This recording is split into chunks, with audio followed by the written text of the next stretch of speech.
Welcome to Word Roast. Today's word is soulmate, which is the most ideal romantic partner, the person who's born for you, the person for whom you're going to defy parents, society, even refuse dowry. Well, at least give a discount in dowry. I was always confused by the concept of soulmates ever since I started seeing girls, which was in second class. Well, the girl was in fourth class. She was the fourth class teacher. I had so many questions about the soulmates. How do you find your soulmate? Is there an exam where every question is match the following? And why is it so difficult to find soulmates in the 21st century of big data and artificial intelligence, where they can easily match missing kids and kidney donors, but to match soulmates, you can only depend on serendipity or semanti. And how long do you wait for this soulmate? 5, 10, 15 years? Till your hair turns grey or your teeth fall off? Is there some Tatkal scheme for people who have a lot of pressure at home? And at what point do you give up? I said, fine, I'm not going to get a berth on train, I'm going to go by bus. The journey may not be comfortable, but you're still on some journey. And how do you know when you find your soulmate? Is there some OTP code you get which you can use to unlock each other? I've seen in Indian movies that usually when two soulmates meet, there is rain, thunder, lightning, copyright music, see-through clothing. One thing I know about the soulmate signal is that it is the exact opposite of DTH signal. It works better when it rains.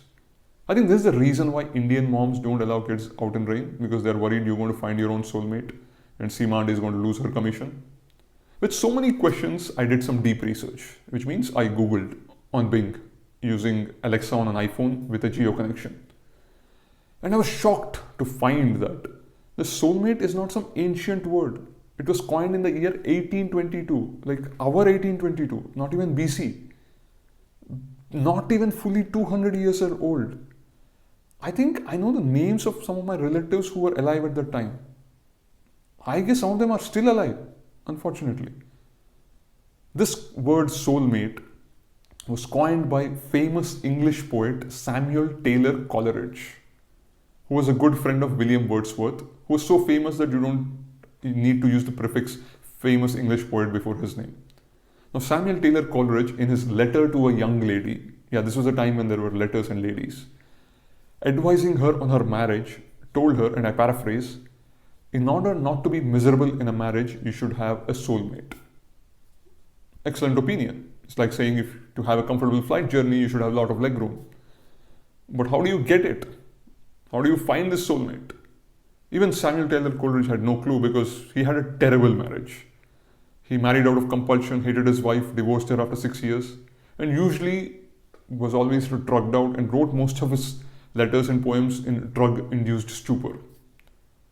Now, Samuel Taylor Coleridge may have coined soulmate, but the concept is quite old.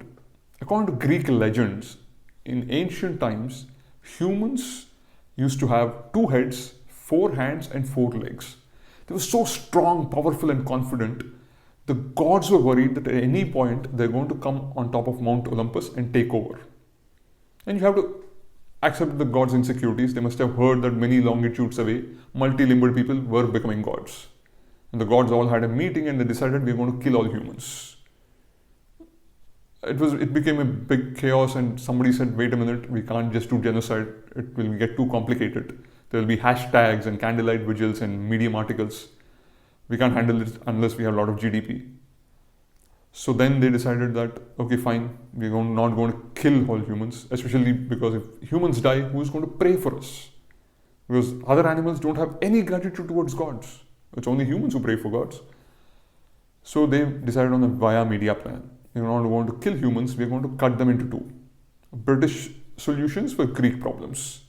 So they decided to cut all humans into 2 parts. So everybody gets 1 head, 2 hands, and 2 legs, and the soul gets divided into 2. And suddenly humans, these half humans, became depressed, and instead of fighting the gods, and they started searching for their soulmates.